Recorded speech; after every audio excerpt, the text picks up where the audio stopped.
Governor Bill Lee wants police to start enforcing new rules ordering businesses to close or limit crowds.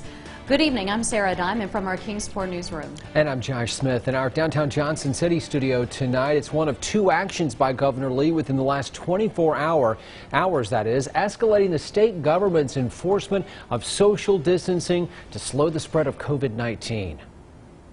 Governor Lee sent this law to law enforcement and district attorneys' offices across Tennessee, asking them to use discretion but to require businesses ordered to comply with his executive order. And then late this afternoon, Governor Lee announced he amended his executive Safer at Home order, escalating that order from a request that Tennesseans refrain from non-essential travel to a requirement. While many Tennesseans have made good faith efforts to remain at home, there's clear evidence that some citizens are beginning to disregard safer at home measures. It's dangerous, it's unacceptable, and it's a threat to lives in our community. Governor Lee indicated that cell phone data indicated that people are not staying home across the state. Ansley Daniel got reaction from law enforcement in our area who now have been asked to make sure people comply. Ansley? Last night, Governor Lee sent a letter to law enforcement across the state telling them they now have the authority to enforce Executive Orders 17 and 21, telling them to tell the businesses in their area that they need to be educated, and if they don't comply, they could be cited.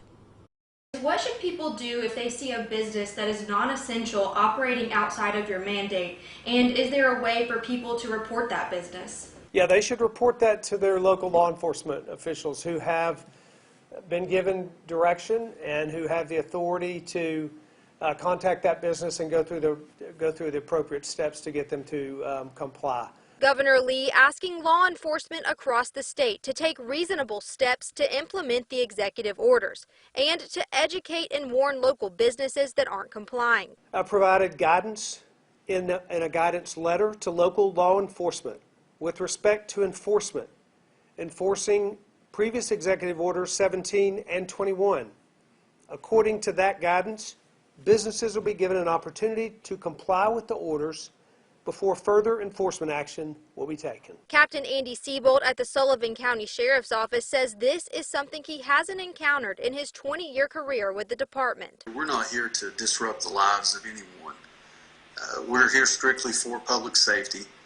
In the event that we run across a situation that we need clarification on, common sense goes into play a lot.